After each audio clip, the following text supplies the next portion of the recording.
By calling the meeting to order, a prayer be given. The board member who delivers a prayer may make reference to his or her own religious faith, just as you might refer to yours when offering a prayer. We wish to emphasize, however, that members of all religious faiths are welcome not only in these meetings, but in our community as well. The participation of all citizens in the process of self-government will help our Board of Supervisors to better serve the good people of Mecklenburg County. This time, let us pray. Our Heavenly Father, we gather here today to seek your guidance and wisdom as we convene this local government meeting. We acknowledge your presence in our lives and in our decisions we make on behalf of our community. Grant us the strength to make choices that benefit the greater good, promote justice, and foster unity among our constituents. Inspire us to act with integrity and compassion as we address the matters at hand. As we deliberate, may your wisdom shine upon us, helping us to find common ground and solutions that uplift our county. We ask for your blessings on this meeting, that it may be productive, respectful, and filled with constructive dialogue that brings resolve for the good of all people. Thank you for the many blessings we have, and especially for the opportunity that is abundant in Mecklenburg County. We are very thankful for all that make sacrifices to make us safe, protect us, and teach our children. Help us to live as united people, one nation under God. Let us dedicate our service to make Mecklenburg County a better place for all citizens. May we all be surrounded by your glory one day. In Jesus' name we pray, amen. Amen. Please stand for the Pledge of Allegiance. I pledge allegiance to the flag of the United States of America and to the republic for which it stands, one nation, under God, indivisible, with liberty and justice for all.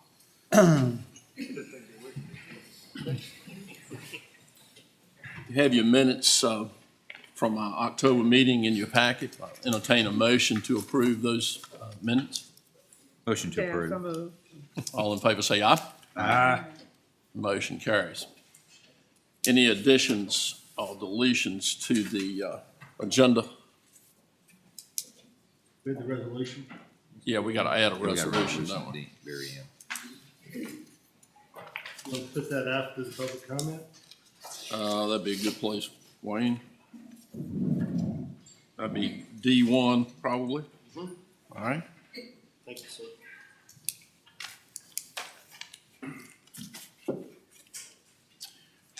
Entertain a motion to approve the agenda. Motion approved. All in favor of the motion say aye. Aye. The motion carries. Thank you. Mr. Hendrick?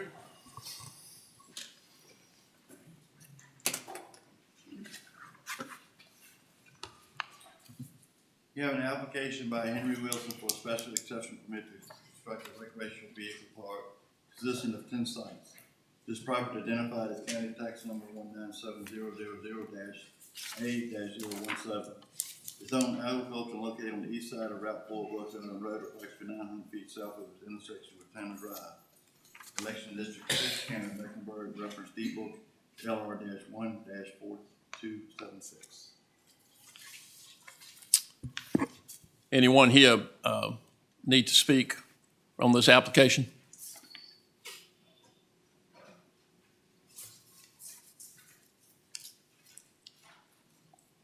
Good morning. My name is Henry Wilson. I'm here to answer any questions y'all might have toward me on my application for this upcoming campground. Okay, thank you. At this time, we'll open the public hearing on this application. Anyone willing to speak on this? Hearing no one, we'll close the public hearing. What's the wishes of the board here?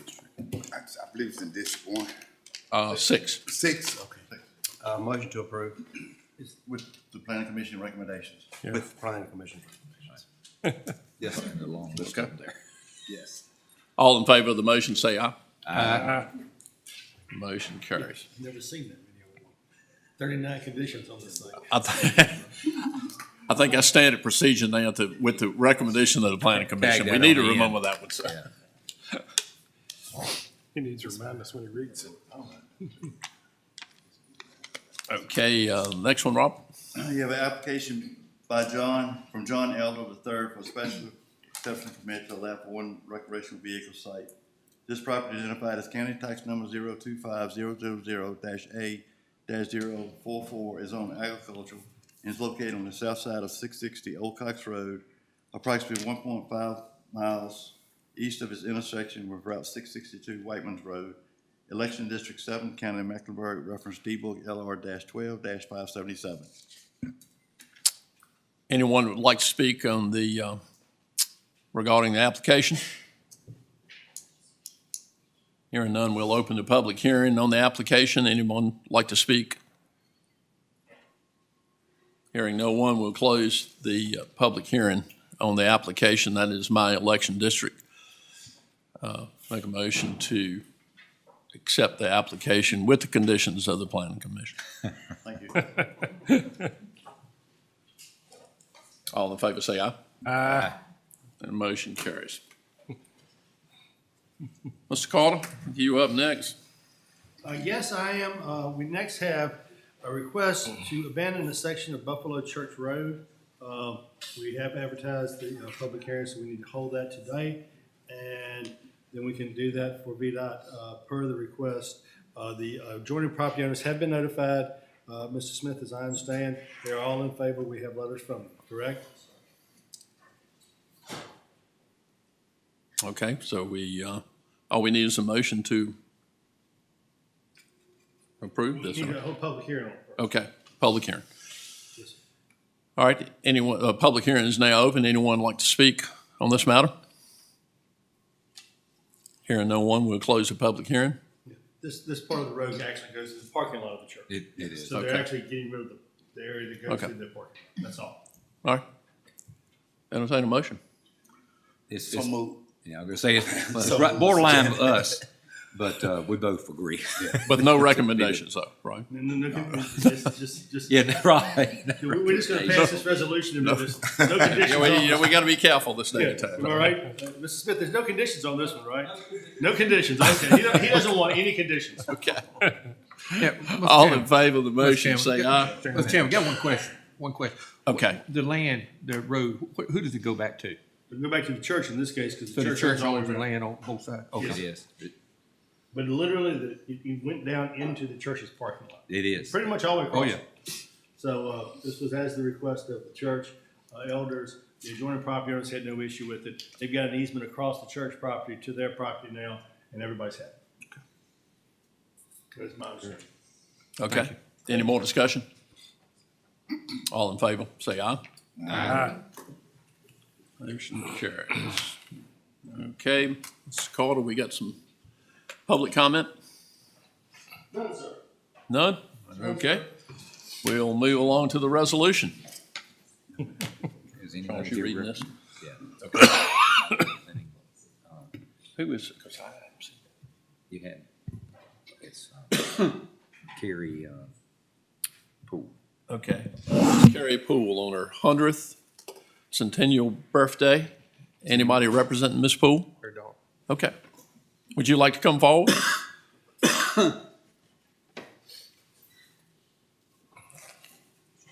Sorry.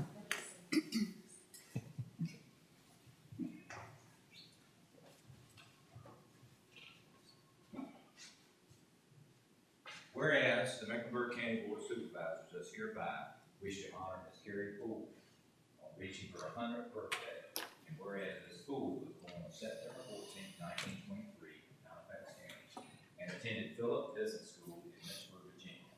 And whereas as a member of the greatest generation, she lived through the Great Depression and went on to serve her country during World War II, working at the Naval Gun Factory in our nation's capital. And whereas following the war, Ms. Poole moved back to Southside Virginia in 1955 and worked in retail sales with her husband operating the family farm, raising livestock, horses, and chickens. And whereas Ms. Poole's greatest joy are her children, grandchildren, and great-grandchildren, as well as her long-time membership at Jameson Memorial Global Methodist Church, where she is the oldest living member. Now therefore be it resolved that the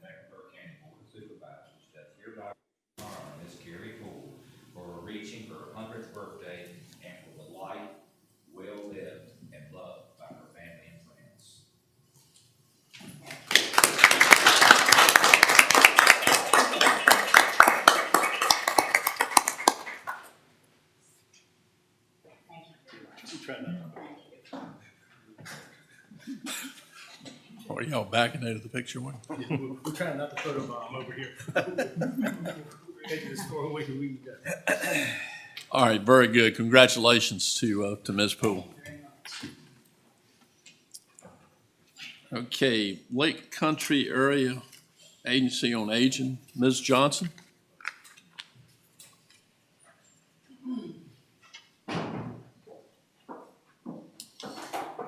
Good morning. Good morning. And forgive my tardiness for getting in this morning.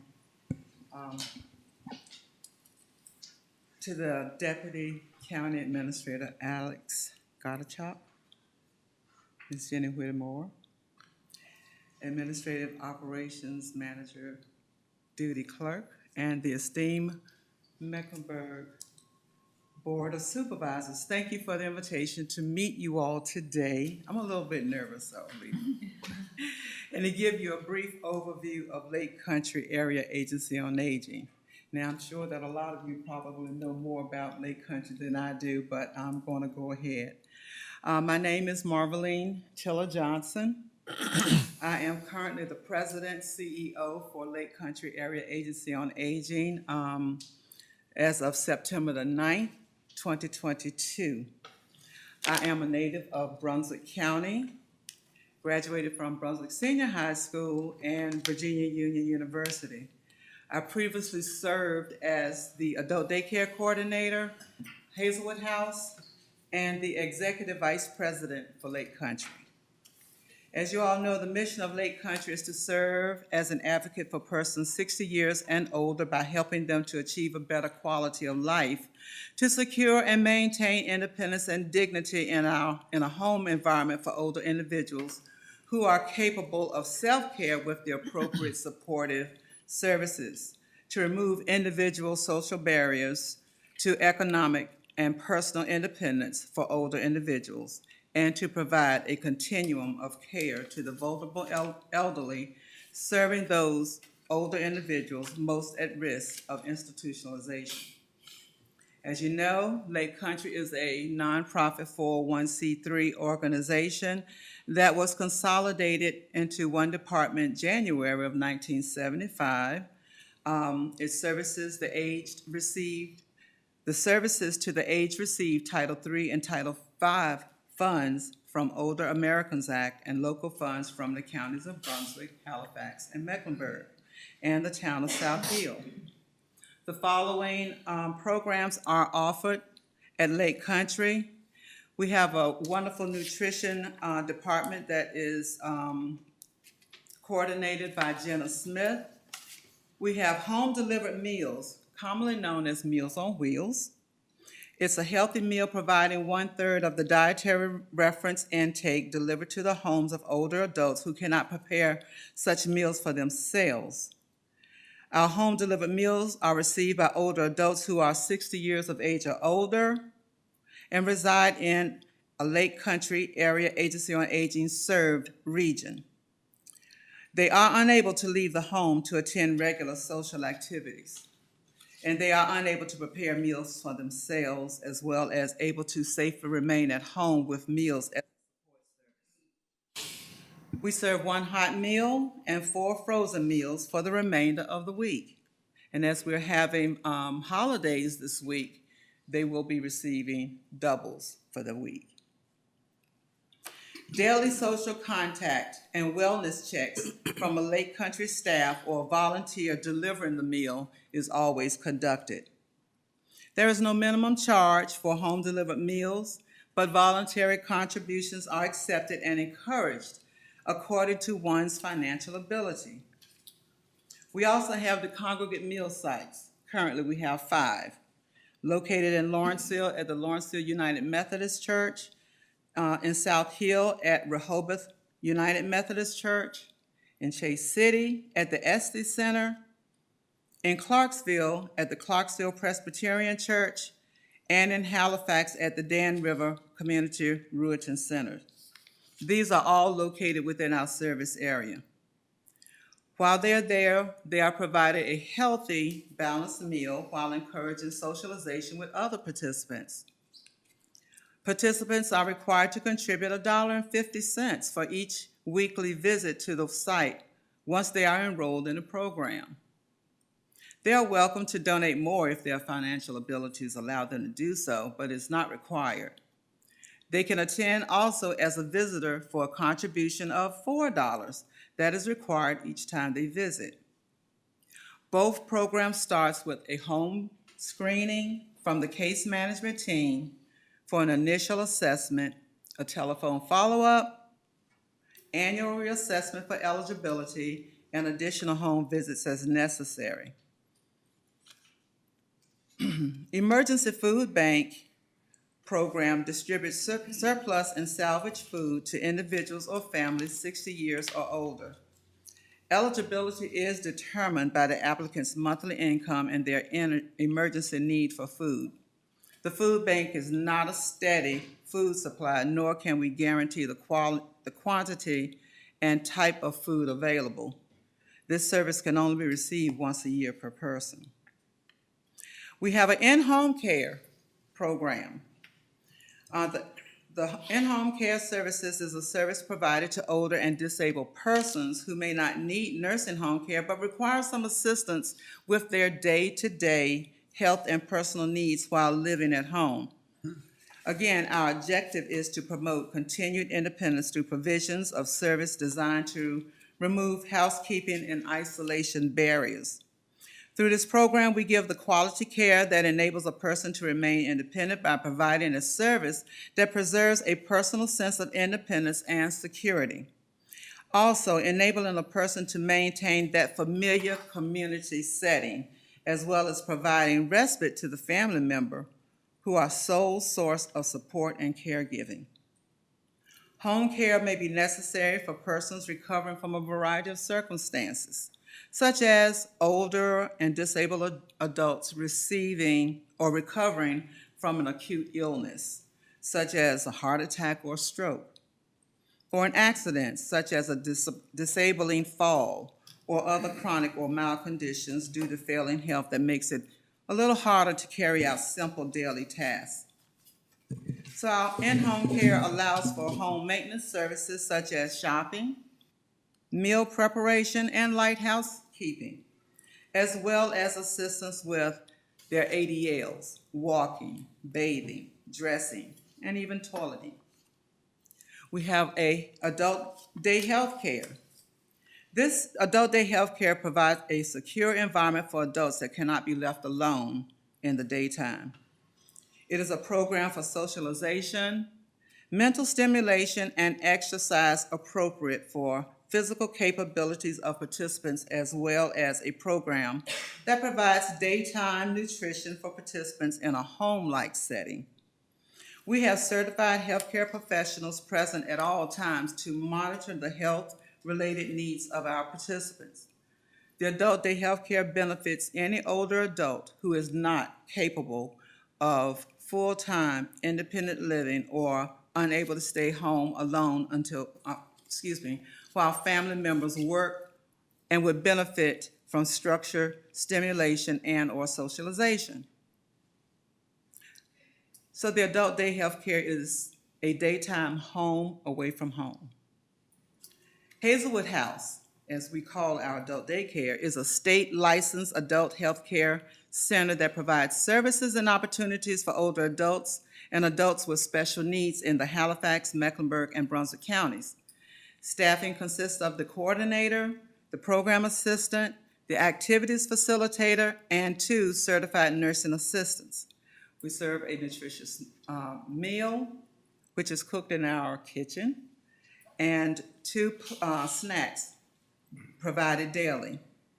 Planned activities of crafts and music, reminiscing, games. We have speakers to come in, musicians to come in, exercising, reflections, and even going to the picnic. An agency nurse and RN is on site during hours of operation, which are Monday through Friday, 8 to 4:30. Transportation to and from the Hazelwood House can be arranged through Lake Country Transportation Department, and we are wheelchair accommodating. Private pay and Medicaid clients are also welcome. We'll even welcome short visits if you want to just come and see if that's going to be a good fit for you or for your loved one. And we also give them a lunch that day as well. So I'm happy to announce that during the onset of COVID-19, back in 2019 to 22, the Hazelwood House did not close at all. We remained open throughout the entire time, which gave the caregivers peace of mind that their family members were still being taken care of. Other services that we have is the information and referral services, such as older adults who have questions about income, housing, social services, and issues. They may contact us, and if we do not have the answers, we will certainly direct them where they can get in contact with the appropriate agency. Phone checking system. This service is provided by the Aging Program with the assistance of local police departments, senior citizen centers, and volunteers. Older citizens who live alone either call the town police department, the senior citizen center in their area, or receive calls from visitors and the Aging Program office. We also provide a lifeline. LC AAA can help clients obtain the Lifeline service. The Lifeline is an easy-to-use personal response service that ensures that older adults living at home get quick assistance whenever it's needed, 24 hours a day, 365 days a year. The VICAP, which is the Virginia Insurance Counseling Assistance Program, is currently conducting open enrollment October 16th through December the 7th. The VICAP program is the same as the SHIP program, which is the State Health Insurance Program Counseling.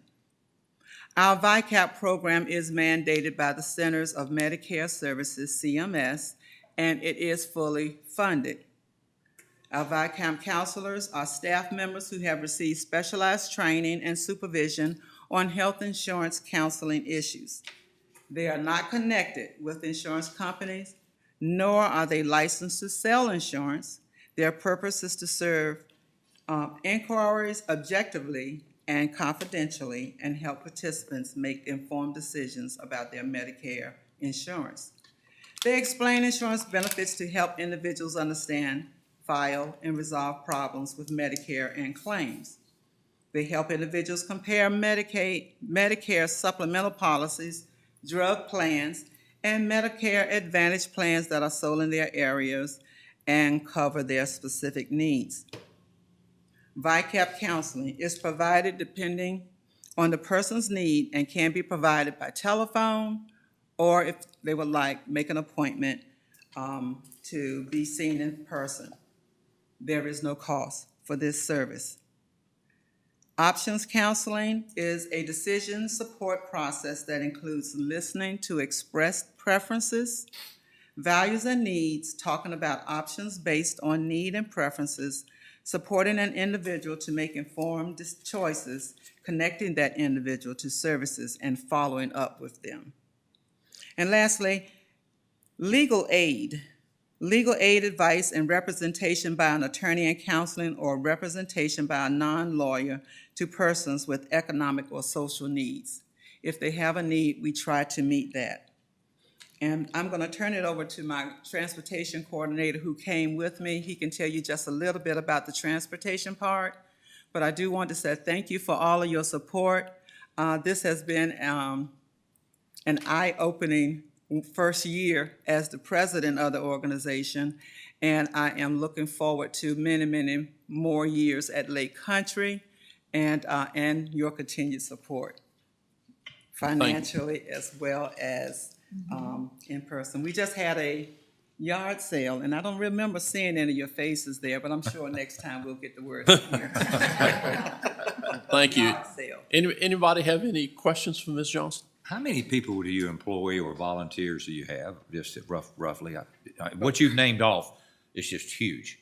And I just can't imagine just a few handful of people handling that. I'm just curious.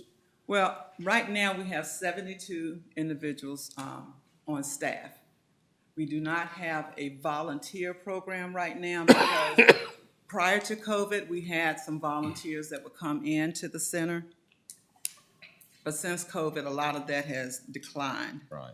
We do have some of our musicians that come back and visit with the clients. So counting the musicians, we probably have a total of 5 volunteers that come. Our numbers, as far as the participants, have decreased, again, due to COVID. Individuals have autoimmune situations. They don't want to go out and be around a lot of people. So a lot of the people that we did have prior to COVID, they are not returning back to the agency, which is understandable. The same thing happened with our aides. We had at one time 30 to 32 aides that would go out into the counties, and right now we have 17. So that's a big jump in our staff. But we are accepting applications. You all may know Mr. Andy Piercy. He was the finance manager for the last 30 years at the agency. And Andy retired April 28th of this year. And we had another staff person who took up the mantle and went into his area. Unfortunately, those are some big shoes that she had to fill. So she was having some difficulty with that. So right now, we're an agency without a financial manager. So I will be calling upon you if you have that background, if you can give us a hand until we are able to be self-sustaining again. Someone who has that financial backing that can just help us out. We do have an applicant, and once we get that person on board, we'll be able to go forward. But it's been a lot of turnover at the agency because we had people to retire, we had people to resign, we had people who said, I just had enough. But the group that we have now, I think I have a great group of individuals who are well-versed in their areas. We just need to get that financial part together. So at this point, unless there are other questions, if I can answer them. I just wanted to hear about the transportation part. That's Okay. what I've had the most questions Okay, about. so I'll turn it over to Mr. Charlie Holmes. He's the new transportation coordinator.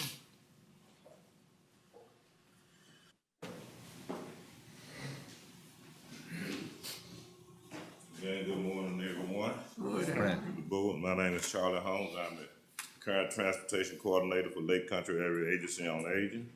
And like Ms. Johnson said, we are all new to this area. I have only been there since February. But I also had, I worked at Peebles in transportation for 30 years before I came to Lake Country. So I know a lot about the transportation, and I know a lot about DRPT, and as well as the Commonwealth of Virginia laws regarding transportation. But as far as transportation for Lake Country, we have Lake Area Bus, the lab bus, which is called the Lake Area Bus, and the Hot Bus, which is Halifax Area Rural Transportation. Those are public bus systems that provide transportation to people of any age. Drivers will pick up a rider at your door and deliver them to their destination. The cost is $1.50 per pickup, and children under the age of 3 are free. The lab operates within the town limits of South Hill, La Crosse, and Broadnax. The Hot Bus serves within the town limits of South Boston and Halifax. Due to current cost of living, maintenance, and increase in fuel prices, the cost of our pickups, we are trying to advance it up to $2 instead of $1.50 per person. The lab bus scheduling phone number is 434-955-7433. But if you look on the little magnets that we give, it's called lab. That's all, just lab ride. The Hot Bus scheduling, the number is 434-575-0005. And that's for the Halifax area. The Lake Country Area Medical Transportation number is 434-447-7661. And when you get that, just ask for anybody in the transportation department and some of the assistants will assist you. Our transportation department provides a fleet of vehicles to transport senior citizens to and from nutrition sites, medical appointments, service agencies, and recreational activities. We continue to be the largest human service provider within the Southside Planning District. Every week, our vehicles travel routes and work with social service agencies, health departments, and other facilities for the elderly. For example, we traveled approximately 600,000 miles and delivered 125,000 meals to the congregate and homebound seniors in the year 2022. Transportation is provided throughout the counties of Mecklenburg, Brunswick, and Halifax. We also transport as far as Richmond, Virginia, Durham, North Carolina, and other locations as necessary. We provide wheelchair accessible Medicaid transportation to all medical facilities. As part of our 5-year plan, an objective is to provide an additional day for the lab and hot bus to include Saturday scheduling for local businesses and people that do not have private transportation to and forth to their work on weekends. The Transportation Department has maintained a superb record as far as being accident-free for the past year. I'm glad to report that we have not had an injury-related accident in 2 years. We take pride in being the best transportation provider in the area as we strive to continue to support the citizens of the counties we serve. Thank you. Any questions? One of the questions I had, I know you've moved from a lab bus route type system to this call On as demand. needed, right? Right, on demand. Now, is that basically, do you take somebody somewhere and wait for them, or do you drop them off and? That's on the medical transportation, but as far as the lab bus, we take them and drop them off at the destination, then they'll call us when they're ready to be picked up. Okay, So somebody went to the grocery store, We don't wait for them. You don't We wait just for drop them off and go to the next person. Then when they get finished at the grocery store, doctor's appointment, wherever they are, they'll call back to the lab bus. We'll come back and pick them up and take them back to their destination. okay. and if somebody, say, calls today, do you have openings normally every day where you can pick somebody up, or is there a lead time? Right, we encourage them to call at least 2 days in advance because if not, the time they may want, somebody else may already have that time period, that slot taken. So we try to encourage them to call at least 24 hours in advance to set up an appointment. Okay. I was just thinking, because I know I've heard of people having to, like, get a prescription filled or something like that, and they need to pick it up the next day. You know, you normally have slots each day Right, we available. have slots each day. We try to set them 15 minutes apart due to the transportation of the traffic area. Like you got to go across town, go from Walmart to, say, Food Line on 47, it's going to take you more than 15 minutes. So we try to set it up at least 15 minutes in intervals. How many of these lab drivers do you normally have every day? Well, we switch drivers every day. We only let them drive 6 hours per day. One's from 6:30 to 2, then from 2 to 6. We have 2 drivers per day. Okay, that's what I was wondering. All right. How much is your transportation budget? Excuse me. How much is your transportation budget? We have not worked on the budget as far as this year. Our budget last year was $116,400. For transportation? Okay. Okay. Thank you. Thank Anybody? you. Mr. Holmes, thank you.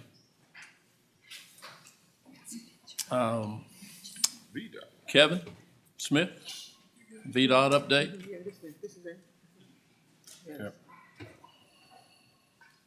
Good morning. Morning. All right, y'all, we got our monthly board report in y'all's packages. A couple things I want to hit on. The secondary mowing is complete in Mecklenburg County. Currently with primary mowing, we're about 80% complete on the tractor work. We still have some more weed eating bank mowing to do on the primaries. We've been doing a lot of shoulder work and pipe work throughout the county. Colony, they're paving the last major paving job right now that we have scheduled up in Mecklenburg County. That's Route 688. Hopefully that'll be finished up sometime this week. And last month we had a successful dry run. That's when we knocked the cobwebs off of our snow equipment and get everything cranked up. Everything turned out good. The equipment's ready. I can tell you VDOT is ready. We've been signing up contractors and everything else. So hopefully we'll use this snow equipment less than we did last year. Hopefully. You didn't use it at all last year, did you? I get ready to say. Malware. That was a good year. But that's all I've got. Y'all got any questions, concerns? Some of the bridges on these rural dirt roads, you know, have we got cracks and stuff in place? I know Meadows Road has got one over there. What is it? That okay, or is that fall into a normal maintenance deal? Or? Our bridges are inspected by professionals. Yeah, yeah, I know. On I a realize. rotation basis when they find something wrong. It's the, you know, on the top, the surface on top, you know, will have a little crack in it. Well, if that's a which is- board bridge, they expand and contract, and it will be lines and cracks in them. If Yeah. it's a board bridge, but I'll Get check that- in. somebody check You that said out. Meadows Road? Yeah, Meadows Road. Okay. I don't want Judy to fall in the creek when she crosses That's an important bridge.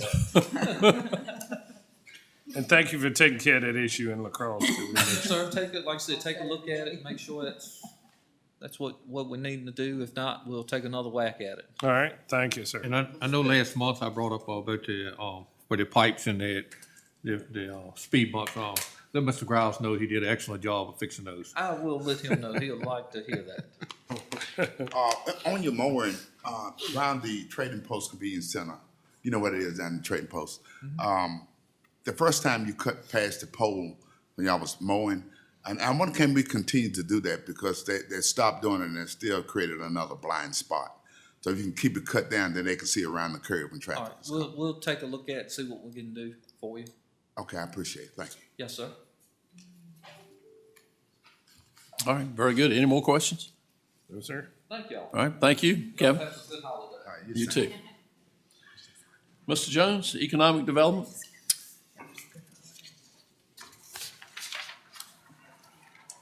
The Economic Development Committee met on Monday, November 6, 2023 at 9 a.m. in the Board of Supervisors Meeting Room, Board of Virginia. Members present: Charles Jones, Chairman; Tom Tanner, Jim Jennings, Sterling Wilkinson. Others present: David Brankley, Brenda Blackwell, Andy Hargrove, Claudia Lundy, Wayne Carter, County Administrator; Alex Gottschalk, Deputy County Administrator; and Angie Kellett, Economic Development Director. The chairman called the meeting to order. Ms. Kellett presented a proposal from Sanford Holzhauser Economic Development Consulting and the River Group for a strategic economic development action plan. This is needed to apply for grants and to enable the county's position in future economic development. Upon a motion from Mr. Tanner, the committee voted unanimously to recommend accepting the proposal with Sanford Holzhauser Economic Development Consulting and the Riverlink Group for the development of a strategic economic development action plan for Mecklenburg County at a cost of $30,000 for scope of work plus travel and expenses. I'd like to put that in a form of motion, Mr. Chairman. We Okay, approve. y'all have heard the motion. Any discussion? All in favor say aye. Aye. Motion carries. All right. Legislative items, Mr. Gottschalk. Thank you, Mr. Chair, Mr. Vice Chair and Acting Chair for the meeting today. Members of the board, under this item, we have two different things to consider today. The first is the legislative agenda for the county for this upcoming session of the General Assembly, which is rapidly approaching. The legislative agenda this draft consists of 6 items in total, broken into 2 different subparts. The first part is general policy items. There are 4 contained therein, and that section consists of items that is important for the county, that the county wants to take a stance on, but we aren't necessarily the primary advocate for. We are lending our voice to others in support of these items. And then the latter 2 are legislative drafts that the county itself would be the primary advocate for. The 4 items under the general policy areas, most of these we have discussed before at various times. The first item is a continuation of the discussion regarding the sales tax on food for human consumption. As we've mentioned from time to time, the preference for counties and cities across the Commonwealth is for the compromise that was reached last session of the General Assembly to remain the way to handle this, where the Commonwealth will remove taxes that are remitted ultimately to the Commonwealth, and that items that are in the control of local governments or come to local governments remain in our hands, so that the Commonwealth doesn't strip away revenue from local governments without the local government say so. This item is heavily predicated on the outcome of tomorrow. A lot of the Senate staunch defenders of local autonomy on this matter have retired and are not standing for election tomorrow. And so it will be the potential for this item to really raise its head in 2024 in a way it didn't in 2023, or it may not. We really don't know at this point what the ultimate outcome of this fight will be. It seems to me that the governor has moved on to other areas of taxation, and that's kind of what this item will call for. If the Commonwealth wishes to enact tax reform, look at sources that are controlled by the Commonwealth and the revenues flow to the Commonwealth. So that would be item number one. Item number two has to do with the contribution by the Commonwealth to Lengbia in Lake Gaston in partnership with the Lake Gaston We Control Council. All of the counties surrounding the lake, Mecklenburg included, contribute or are supposed to contribute to the fight against previously algae-based threats and now Lengbia-based threats to ensure that there's a certain amount of chemical treatment. Virginia in 2021 added money to this fight, and actually I believe that their contribution has spurred the state of North Carolina to finally contribute, which they did in the budget enacted by North Carolina 2 months ago. So our call in this item is for Virginia to continue to fund its share of the fight. Obviously, tourism to the lake and enjoyment of the lake by the citizens of Mecklenburg County and other counties in Virginia is an important part of the quality of life here in Virginia, and so it's incumbent upon Virginia to maintain funding for this source, just like we continue to fund the treatment every single year. The third item in general policy statements is another item we have previously discussed before. Earlier this year in the 2023 session of the General Assembly, the legislature passed a study or directed the Secretary of Public Safety to conduct a study about funding for fire and EMS, which of course we have, had a huge conversation about here as we have adopted EMS service provision, and of course as our volunteer agencies continue to provide other areas of the county with EMS and also fire throughout the county. And we all want those agencies to continue, but they need assistance. And so we would like the General Assembly to take the work group recommendations and take the report's findings into account as they prepare the next year's budget and future year budgets to provide additional assistance for these very critical, increasingly governmental or non-governmental activities, similar to how they're funding assistance for law enforcement and funding other areas of county responsibility, but that also have a very critical impact on citizens throughout Virginia. Unfortunately, I can't share what the findings of that work group was. Despite my best effort, it doesn't appear that anyone has a copy that they are willing to release publicly at this point in time. Theoretically, it's in the governor's office for review. Been checking every single day to see if it's published. But at the time that comes out, we'll have a more concrete list of items that we would probably like to see that come from the report adopted. And then the fourth item in general policy matters has to do with the VASAP program. And this has been an item that has come to the attention of county administration very recently. The VASAP, which is the Virginia Alcohol Safety Program, is a program that was enacted by the Commonwealth in the 70s and has local VASAPs in every region that provide the services, and our region coincides with our planning district. So it's Brunswick and Mecklenburg and Halifax. And so the program that VASAP operates is if you are arrested for a DUI or other alcohol-related intoxication driving offenses, oftentimes early, if you're caught, the first time, you are sentenced to have to take classes, remedial classes for driving, having breathalyzer in the car, and various other services. And the VASAPs are the one who operate that. The counties aren't involved in that. The courts aren't involved in that. They are referred to the VASAP to operate them. And those are offender-funded programs. What's happened recently is that the number of referrals has diminished for various reasons. And so the funding stream for the VASAPs has likewise gone down.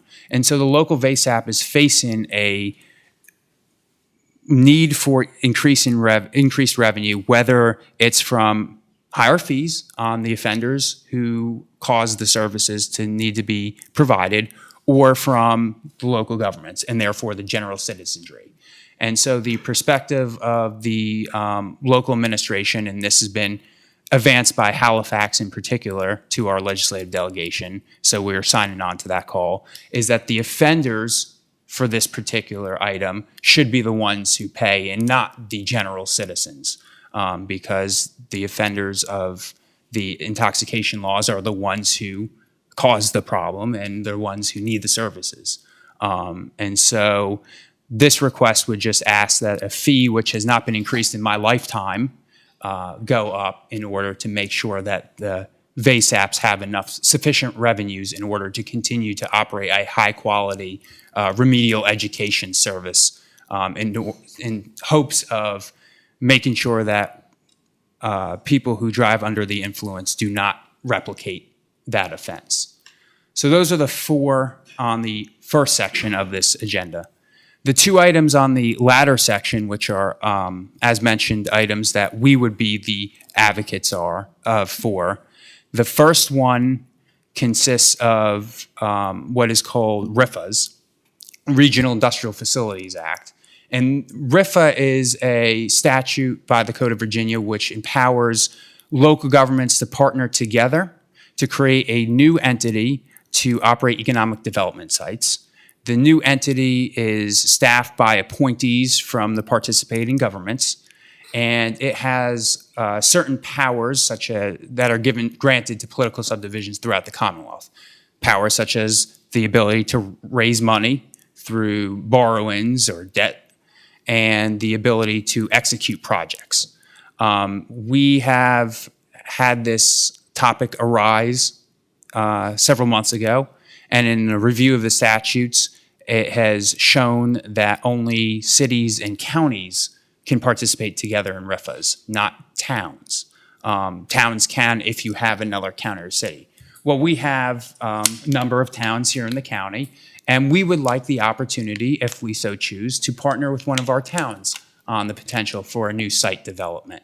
So we are requesting that the General Assembly amend the statute to incorporate our planning district as one of the planning districts that is exempt from the requirement that it has to be a city and a county, or two cities or two counties, or any combination of multiple jurisdictions, but to afford us the opportunity for the county of Mecklenburg and any one of our towns or multiple towns to partner together to develop a future economic development site.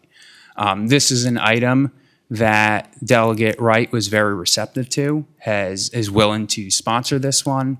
I believe he is also desirous of including his other planning district in this matter. But this should be one of those local legislations that is fairly easy to get accomplished. We consider briefly, but are going to shy away from a total statewide change in favor of just focusing on our local planning district here. And then the second item on specific legislative requests involves the membership of the Virginia Passenger Rail Authority. The Virginia Passenger Rail Authority is a relatively new agency in the Commonwealth. It was enacted after the Commonwealth of Virginia cut a deal to receive various rail lines, including the old S line, back from private corporations during Governor Northam's administration. And it was seen that we needed a different agency to focus on big-time rail development versus the day-to-day operations. During our earlier presentation from Lake Country, they deal with DPRT, which is the Department of Rail and Public Transit. And what the Commonwealth has decided is DRPTs to focus on the day-to-day administration of transit. So whether it's a bus service, whether it's Hampton Roads Transit, whether it's VRE, those day-to-day management will stay with them. But this new agency, the Virginia Passenger Rail Authority, will be responsible for building the big projects. And one of such big project is the much talked about, long-awaited, overdue Richmond to Raleigh line. And so what we would like to see is if that's going to be one of the priorities for the Commonwealth in the years to come, that we have a voice at the table, the potential of a voice at the table. The way the board of directors for the agency is currently set up is they are assigned based on geographic location. The governor appoints, but the prevailing code of Virginia statute says that there are certain areas of the Commonwealth in which board members can reside or must reside. There's a certain allocation for Northern Virginia. There's some for Hampton Roads. There's two for the Richmond area. And then there's some from elsewhere where there are projects in the works. Right now, the agency is focused on several Northern Virginia projects, namely the Long Bridge over the Potomac River, additional sidings and tracks in places like Alexandria or Lorton or the Franconia-Springfield bypass. But those projects are going to be done throughout the 2020s. And then once those lifts are completed, there's a gap.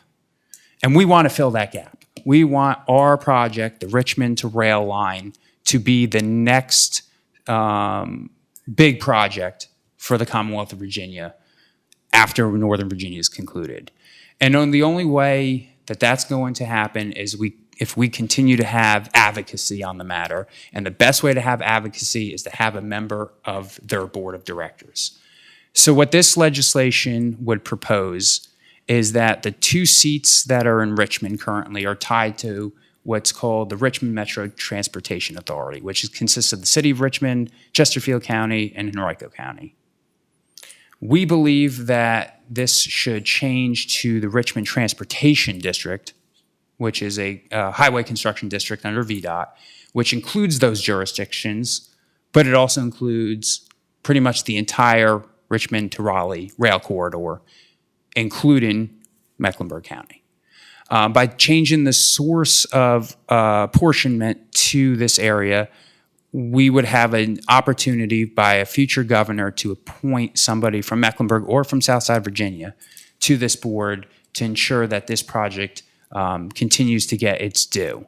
And so that's what the ask would be under this item, would be that the Board of Governors section for Richmond is amended so that one member still remains to be from the Richmond Metro Transportation Authority, and one member is more of a potential of an at-large member where they could be appointed from anywhere in the Richmond Highway Construction District, which is inclusive of those 3 jurisdictions, but also includes Mecklenburg and includes many of our other partner counties, Brunswick, Dinwiddie, and so on. And so these are the items that we have that we put into this draft that we have before you for your consideration here today.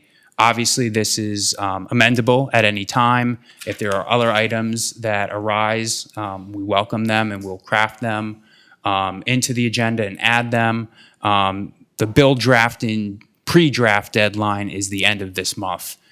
So it's a very timely to make sure we have this action adopted at this point in time. Okay, Are there any questions? I'm not sure. I think Wayne would be a good candidate on that board. He sure would. Absolutely. Well, you know, the part Absolutely. you were Just clicked designating, on with me when you said it.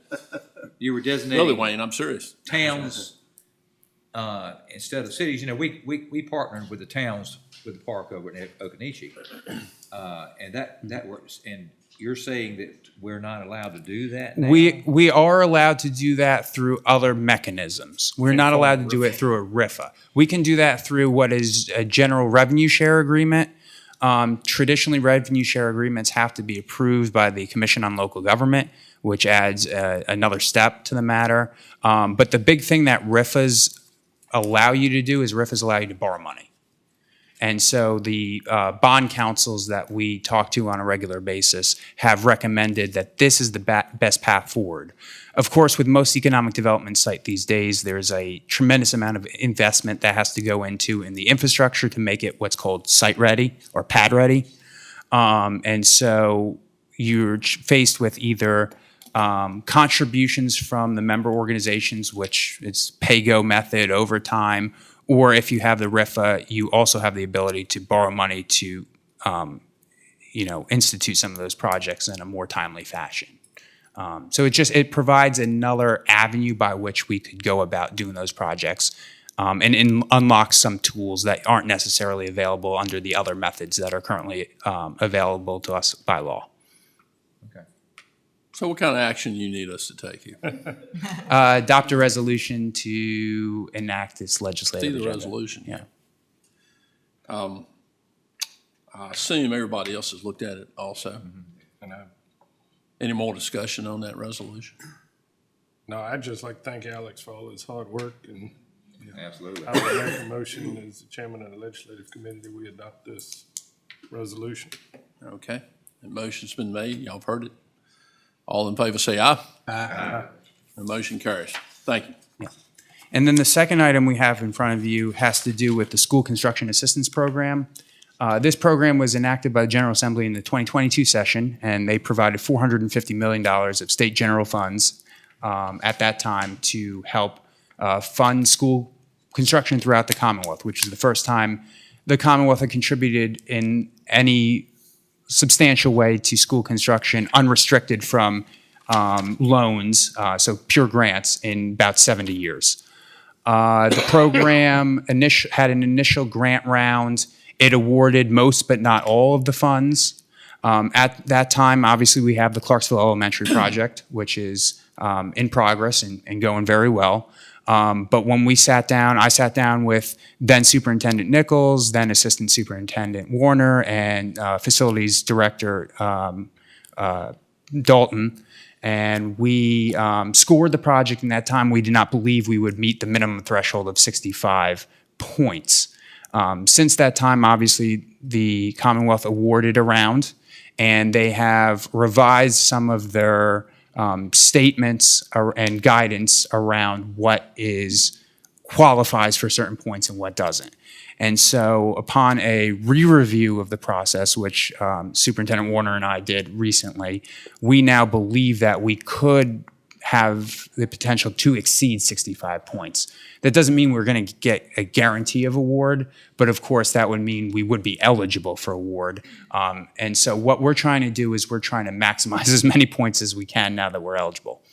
One of the tenets of the guidelines is a commitment to public education, which I believe was inspired by some of the language that was included in various sections of the ESSER funds under ARPA. But nonetheless, it requires that the governing body make a commitment to funding public education at an amount that's no less than when you apply for the project. Pretty much what they're trying to avoid is that they're trying to avoid local boards from saying, we're giving a whole bunch of money to school construction and now we're going to cut all your budget for operations. Which is fine because we weren't going to do that anyway. We were going to continue to fund operations just as we always have because this county believes in a sound quality education system, and we're going to fund these projects. So what this resolution would do with this, it would authorize and empower the board chair to submit a letter to the Virginia Board of Education, the Virginia Department of Education, saying that Mecklenburg County is making this commitment to public education, that we will continue to fund operations at least at the level in which they were at when this project was adopted, and thereby we hope to secure the 5 points from that particular section of the guidelines and continue to advance our score to the maximum possible so that we have the ability to draw down on funds from the Commonwealth as part of this grant application. Okay, so we need to adopt this resolution. Yes. Any discussion on that resolution? Y'all have it in your packet there. Hearing none, we'll entertain a motion. Chair, so moved. The motion's been made. All in favor say aye. Aye. Motion carries. That is it for me today. That's it for you? Yes. No way. Yeah. Thank you for your time and your indulgence.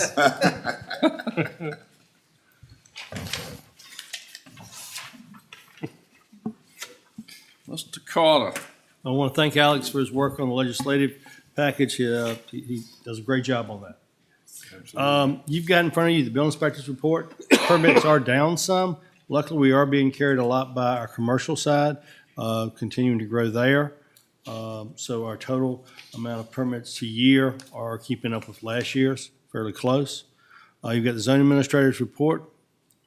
If you have any questions on that, we were able to either adopt out or return approximately 70% of our dogs picked up last month. You've got the sheriff's report, almost 300 tickets for this past month. If you have questions on those, again, the vast majority are somewhere in the 15 to 19 over category. They're out there, I can promise you. I And noticed. then the that, fair share is on Highway 47 too. I noticed it seemed like a new category. They're everywhere. But Yeah. yeah, 47 is very dangerous, and people pass on double Unbelievable. lines, in curves, the whole 9 yards. Yep. They cut, You've they cut also- out a category though, didn't it? Didn't they have the 5 to 15 or whatever it was? Is that? I don't know where I saw that. It's 1 to 9. That's what it was. Okay. 1 to 9. You don't write for 56 miles an hour, do you? okay. Yeah. Well, yeah. Some of us are lucky, others aren't. You just got to keep the dangerous people off the road. What can I say? They did have a total of almost over 2,500 checks over the last month. You also have the 911 director's report. The difference in the calls, again, a lot of those are when the officer runs their own report with their mobile data terminals. So, but you've got the calls for service. Total calls were over 3,300 last month. Majority of those, again, were fire. But you had over 630 EMS and 250 fire, majority of them were police, 250 fire, over 600 for EMS. You also have the calls. Now you've got the monthly report, so you can kind of compare that. We're trying to get you some more in-depth reports. Also this month on the EMS, you actually have it by station. Chase City and Clarksville, we're able to separate that out now. If you have any questions on that, I would like to point out we still had 141 hours of basically special events that your staff had to cover. That's a huge amount of overtime. Especially with the fair. Huh? With the fair, especially. Well, you had, yes, sir, the fair was a lot. Then you have like trunk or treat, harvest days, Lake Life Live, all these different things just keep going. Add up. Yes. You also have training, so we're trying to show you that. And you've got a report with regard to training and what's going on from Debbie. If you have any questions on that, let us know. I think it gives you a lot more information there. Next, you have Southside Behavioral Health Report. if you have any questions on that. With regards to Empower, we've had several different projects. Currently, the ART or Americans River Ridge and Tanglewood, we have almost 975 subscribers down there, and they're steadily adding on. You've gotten over 2 million feet of fiber have been installed in Mecklenburg County as of last month. How much, So, Wayne? Over 2 million 2 million. linear feet. So we have by far, Halifax is at about 1.8, Brunswick is 1.2, but we're by far the largest. They continue to do drops throughout. You've got several different crews that they're using. They're bringing in extra crews for more projects as we start up on the 2023 VADI grant while we're working through the other two. We'll start closing some of those out in the next few months as we finish up. One of the problems is, like at the art program, we can't close it out because we keep having people signing up.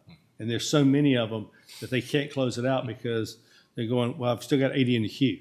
So how do I close out a program that we're steadily adding more bodies all the time?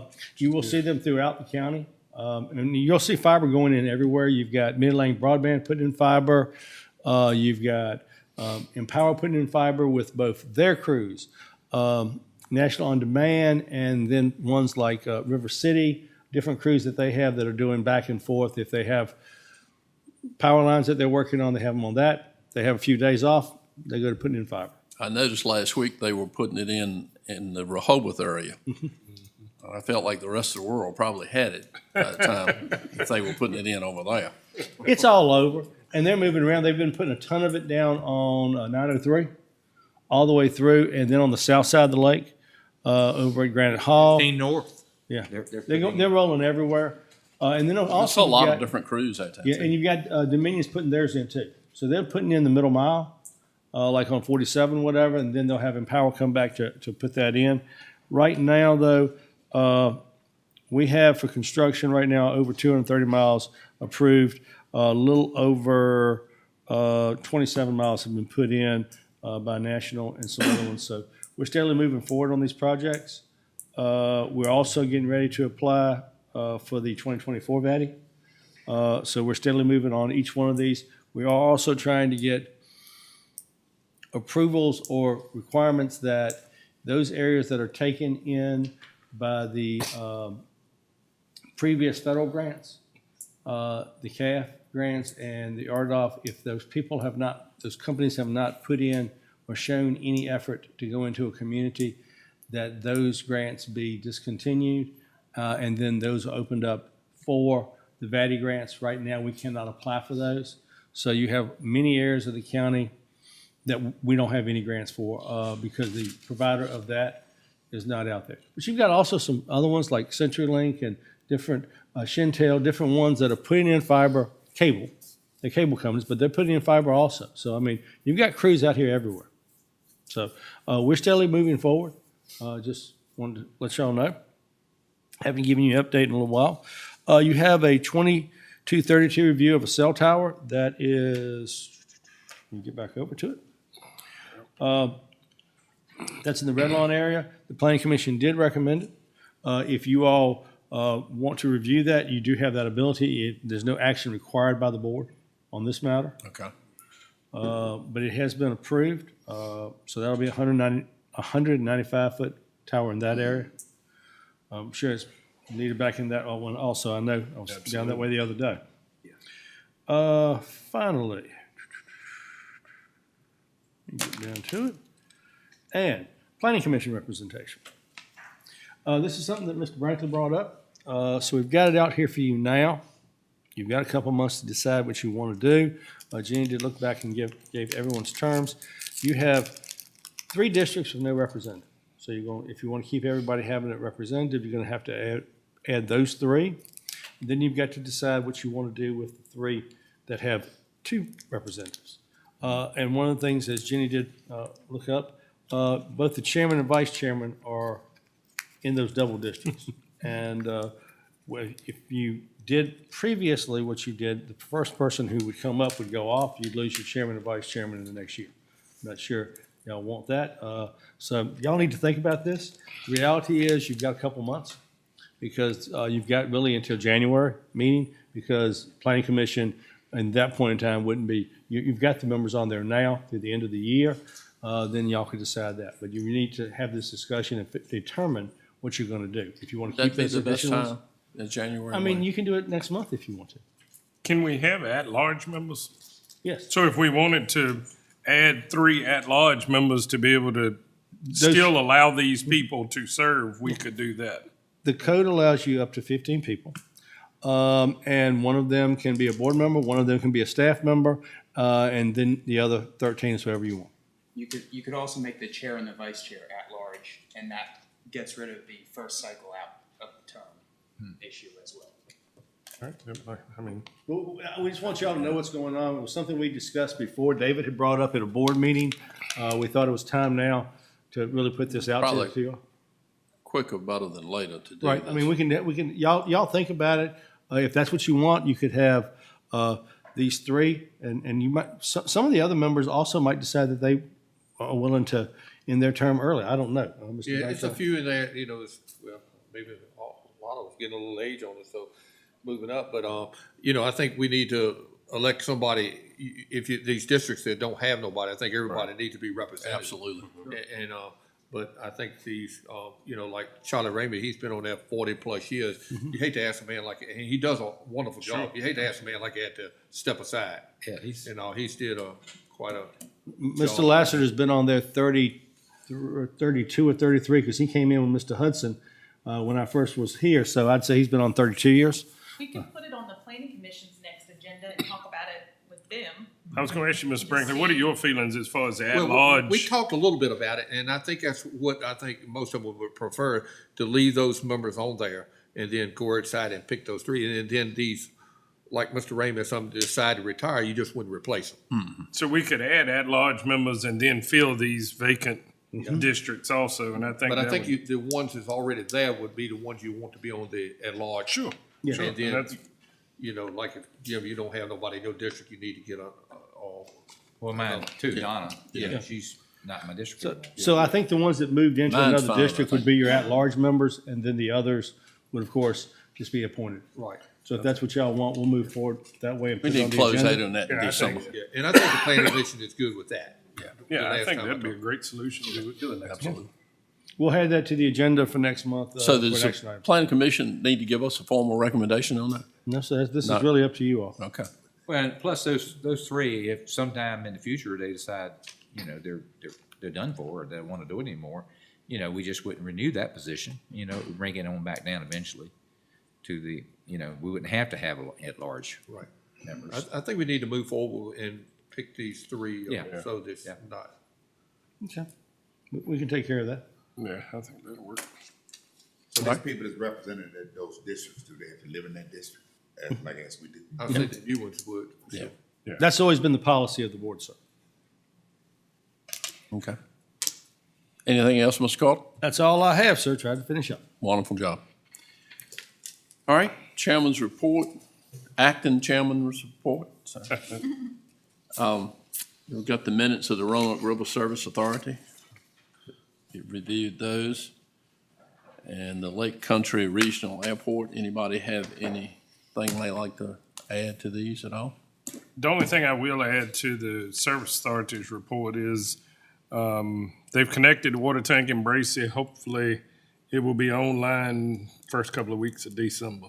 Okay. As soon as they get through everything finished up on that, and they've gotten everything straight, hopefully with the booster station out on 58, so everything's moving along well with it. And they're starting to do a little groundbreaking on the addition to the water plant down there, so. Okay, very good. Thanks for the update. And everybody had a chance to look at the consent calendar. I'll entertain a motion to approve the consent calendar. Motion to approve. Motion been made. Any discussion? All in favor say aye. Aye. Motion carries. Thank you. All right, board member matters. Who wants to go first? Well, Let I'll people- go. All right, you go. You know, we've got a big day coming tomorrow for each and every one of us. And I hope y'all win. Since you've got nobody running against you. But anyway, it's a big day, and I hope everybody gets out and votes. It's a very important day that we participate in the democracy of this country and make good decisions about who our leaders will be. And I just want to encourage everybody to get out and vote, how they're going to vote. And Ms. Johnson, you know, what she gave us, all the information she gave us, which was overwhelming, I thought. It's just imagine, and the fact that they are short-staffed and doing so much is remarkable, and I give her kudos for that. And anybody that wants to join in, I'm sure they would gladly look at their resume and give them a position the way it sounds. And, you know, we've got a big holiday coming up with Thanksgiving, and I hope everybody takes time out of the day to thank the Lord for all that we have been given in this country, and that they will honor us as our country moves forward in the future, that we will prosper and be such a good, God-fearing company, loving country. That's about it. All right, thank you, Charles. Sterling? All right, thank you, Mr. Vice Chair. Believe it or not, Charles, got most of mine, of course. But again, about the Lake Country area agency, you know, 72 employees. That speaks a lot in itself right there, and they're understaffed. No telling really what they do need. But we need to do all we can to continue to support them, because I often feel like sometimes that age group at times could be overlooked or neglected in certain situations, and I think we should do what we can to help them. Next, I'd like to, you know, thank Alex again for keeping us abreast on all the legislative issues and opportunities. I really believe in this day and age and going forward, it's going to become ever more important. As much as I hate to say we rely on the federal government to some degree or state, it is a very important position to be in on the forefront, and he really has filled that void for our county, and we appreciate that. So, again, remember to exercise your vote tomorrow, your right to vote. And, you know, just like Charles said, I hope everybody has a great Thanksgiving and really be thankful for all that we have. So that's all I had today. Thank you. Thank you, Sterling. Mr. Hallgrove, you want to go, or you want Mr. Brinkley to go? No, I'm gonna be, let me get it before you get. Okay, you got it. Thank you very much. Thanks so You got much, Chairman. Again, I want to reiterate that, tell all our friends and so forth in our district to get out and vote in the morning. And I guess we need to make our faces prevalent within these precincts so that people know who they are voting for. Also, Mr. G, thank you so much for your report. I was gonna ask, could you repeat it? Sure, I'd be very glad. But I was looking We at ain't this, got time for I was looking at Mr. Jennings' face as if he was saying, "Don't you ask him?" But you know what? You know what the ironic part is? He probably could. By all means, exactly. And also, next year I would love to see all of us back. If it's God's willing, I would love to see us all back. And each one of you have a happy holiday. And also, if you will, for those that know prayers, pray for Chief Jordan. He's not doing well at all. So if you will, from Chase City, he's the chief of the police department. So that's all I have to say, Mr. Chairman. I'll yield it back to you. Okay. Thank you, Mr. Hallgrove. Ms. Blackman? First, congratulations to Mrs. Poole on a milestone 100th birthday. And thanks to Mrs. Johnson and Mr. Holmes for their information on Lake Country area on aging. That's a very needed service that they are providing. So they're to be commended, as well as their staff. And a happy Thanksgiving to all. Well, thank you very much. Mr. Tanner? Thank you, Mr. Acting Chairman. You did an excellent job too. I get it. Well, I'll finish it up by 10:30. Well, and that's But we had some presentations. when Mr. Hargrove said somebody, Alex speaking again, I was like, nope, Jim ain't gonna allow that because it ain't gonna meet his time frame. One, I'd like to thank Jason Corwin and his staff. With elections coming up tomorrow, they do a tremendous job. I know he feeds his staff well, and I'm kind of looking forward to us getting some of that next month. Yeah. So I've already told him, I said, be ready, we're a hungry crowd. And as everybody said, tomorrow is election day. I encourage everyone to go out and vote. It's a honor that we have this right here in this nation. A lot of people have fought and died for this right, so we definitely need to exercise it. And just speaking about public safety too, I want to thank all our police, fire, and rescue. I think sometimes we don't realize how many calls they do run, and I kind of kept up with Southside's one day a few weeks ago, and they had 29 calls in 24 hours and 3 fatalities in the same amount of time. So just the amount of effort that takes and also the toll it takes on our providers too. I think we just need to thank all of them. And also the presentation given by Lake Country was outstanding. Like I said, we take a lot of these resources for granted, and we also need to make sure we support them in all we can. As far as the regional jail, we had our meeting there the other day. We're still working on trying to get employees. It's tough.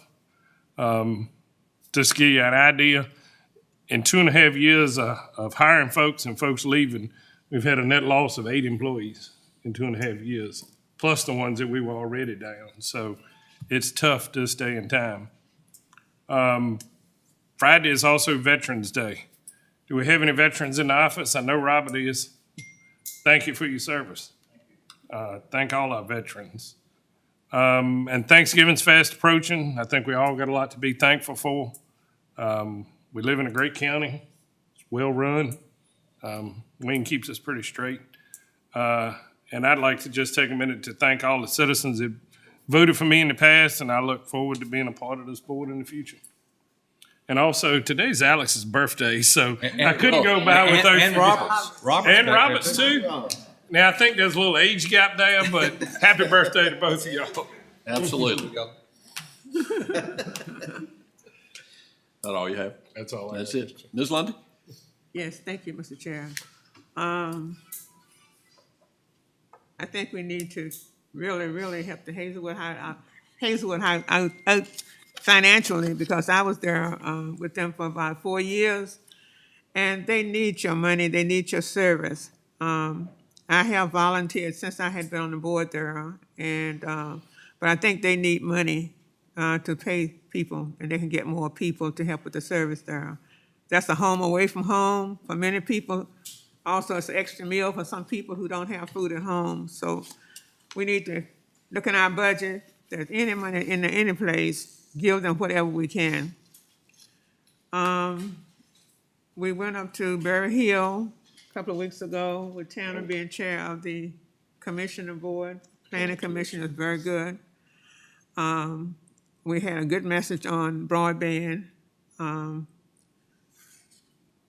And ask all of y'all to go out and vote tomorrow, exercise your rights, and have a happy Thanksgiving. Thank you. Thank you, Ms. Lundy. Mr. Frank? Well, I don't know if I've ever been last, almost. I've saved it just for you. Yeah, so, but again, I'd like to thank Alex for his report on the legislative items. I don't know if y'all know, I peeked over here to look at his notes. He was reading all that. He didn't have no notes. He reeled them right off here, pretty amazing. Pretty good job. Age allow you to do that. Yeah. I cannot remember the age I could ever do that. I was going to say the same thing. I could have done that back when I was his age. And the Lake Country agency there, you see the buses and all going around and stuff like that. I'm glad they came and gave a report. I had no idea they were doing as much as they were doing and stuff like that and all. I mean, they do a lot. And I thought about Mr. Carter here. He's getting ready to retire. Wayne, don't worry. They got music, entertainment, transportation, and meals. So everything's going to be all right. Thank you, sir. I appreciate your concern. And I want to apologize to Mr. Hargrove. I come in this morning and I never did ask him. I hope your wife is doing good. Yes, sir. Okay, that's great. Well, thank you. That's all I got. All right, very good. Y'all pretty much cover everything, but I will say that, the presentation on the Lake Country, agent, we needed to hear all that, what they're doing. What a good job they are doing for the people in this area and surrounding areas and that kind of thing. And, Alex, your attention to detail is second to none, I will have to say, in your presentations. So, good job with that. And keep your finger on the pulse with the General Assembly, because you never know what they may try to kind of slip by us, but I don't think it's going to be any slipping with you. So, go vote tomorrow, and hope everybody wins, hopefully. And but it is what it is.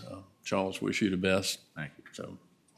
Anyway, that's all I have. I think next on the list, we have a closed session where we'll take about a 5-7 minute break here and slip into closed session and go from there.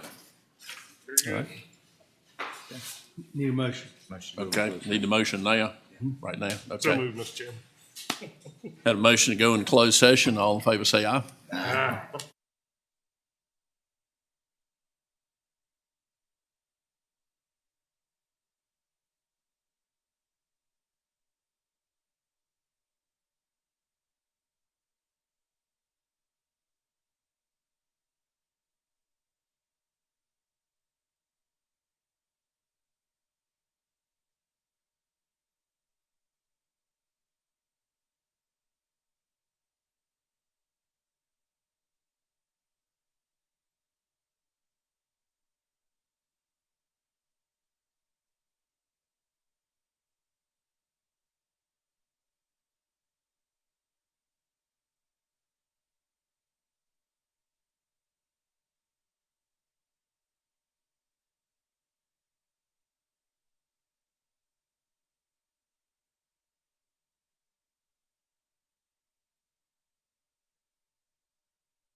We're back in closed session. All in favor, say aye. Aye.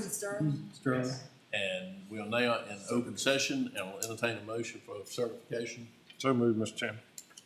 All in favor, say aye. Aye. Mr. Hargrove? Yes, sir, Mr. Chairman, I would like to, for the board to adopt a report that was recently read in closed session. From the All in personnel. favor of that, say aye. Aye. All is well. Anybody else have anything they want to bring? Sir. I have a question. Sure. What about the landfill person? Did we ever get anyone to work at the landfill? Was it the landfill or? It just closed, we haven't, interviewed. Oh, okay, all right, okay. Okay. You good there, Ms. Long? Yes, I did, yeah. All right. Let's adjourn.